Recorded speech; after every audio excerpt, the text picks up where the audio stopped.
Welcome to our deep dive into the dangerous world of US presidents who face the ultimate peril: assassination. In this series, we will journey through time to examine the lives and legacies of these leaders, exploring the circumstances surrounding their assassinations or attempted assassinations.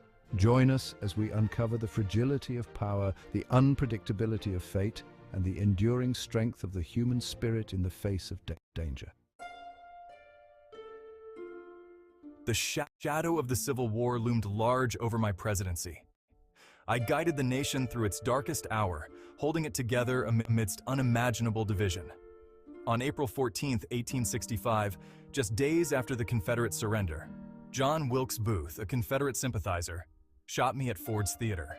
Lincoln, the man who had shouldered the weight of a nation at war, was gone. Reconstruction, the arduous task of rebuilding a shattered nation, would now proceed without its guiding hand. His legacy, however, would endure, forever entwined with the principles of unity, freedom, and democracy that he fought so valiantly to preserve. My presidency was tragically brief. Only a few months into my term, I was shot by a disgruntled office seeker, Charles J. Guiteau. The assassination attempt itself did not immediately kill me, but the medical care I received may have inadvertently sealed my fate. Garfield's prolonged suffering and eventual death shocked the nation. It exposed the limitations of medical science at the time and fueled calls for reform in healthcare and sanitation.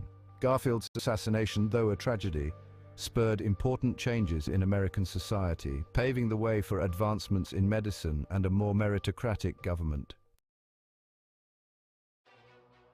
William McKinley presided over a period of rapid industrialization and growing American influence on the world stage. In September 1901, while attending the Pan American Exposition in Buffalo, New York, McKinley was shot by Leon Czolgosz, an anarchist who believed in the violent overthrow of government. McKinley's death thrust his vice president, Theodore Roosevelt, into the presidency.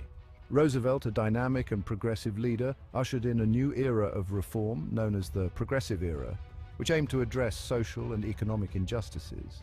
McKinley's assassination, while a tragedy, inadvertently paved the way for a period of significant change and progress in American society. My presidency embodied the optimism and hope of a new generation.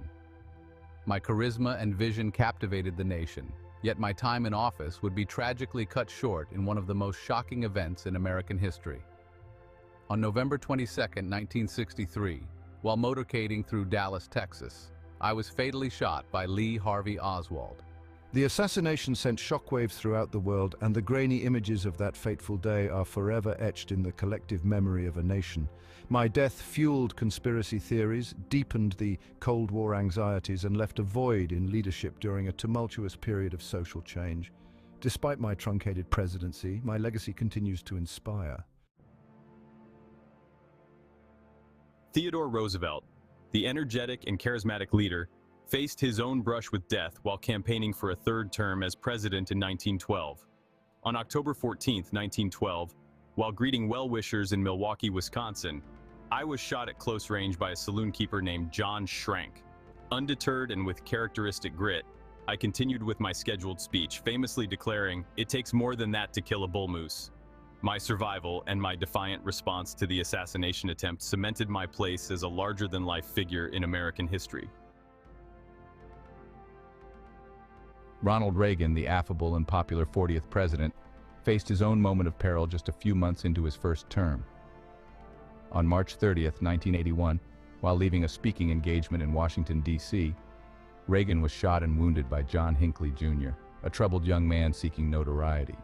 Despite being seriously wounded, Reagan displayed remarkable courage and humor throughout the ordeal.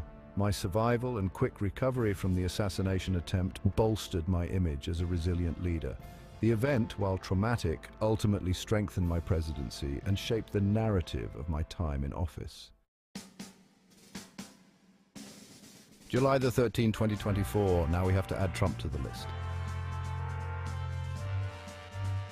From Lincoln's unwavering commitment to unity to Reagan's strength and humor in the face of adversity, these stories remind us of the enduring power of the human spirit. and the dangers that come with the job.